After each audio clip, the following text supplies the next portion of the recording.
I want to talk to you about the bombing, my friend. Yes. And some things that you recently said. Sure. You know I like you, right?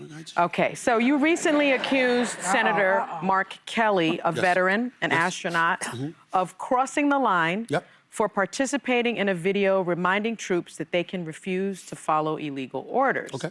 Let's see some of what you said, my friend. Sure. You know better, Senator Kelly. You know better. How dare you do that? You could go to the House. You can put up drawer paperwork. You can try to start articles of impeachment if you think there's something illegal. I mean, damn, it ain't like y'all haven't done it before. You impeached the man twice. Where'd that get you? Got us behind back in the White House. Had you left him alone since 2020, maybe he wouldn't be back. You don't tell military men and women to ignore an order from the commander-in-chief. You don't do that. Caffeine's a bitch, you know? Now, let me just remind you that Pete Hegseth said in 2016, I do think there have to be consequences for abject war crimes.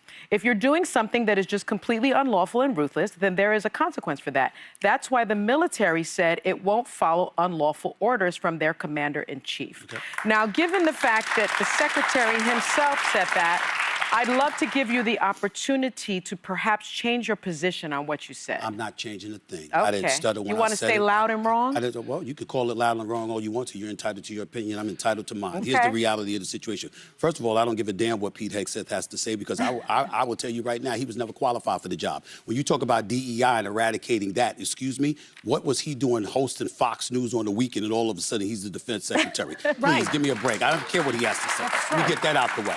As it pertains to Mark Kelly, what I was talking about is military. What I did was get on the phone with family and friends who have served in the military. And I said, we're not civilians. This is not the court of law. You can be implicated for implying something if you are a former military member or you are a present military member. It wasn't what Mark Kelly said. It's the fact that he was a combat Navy pilot who served in the military who would tell folks, ignore an order when it could get them in a war.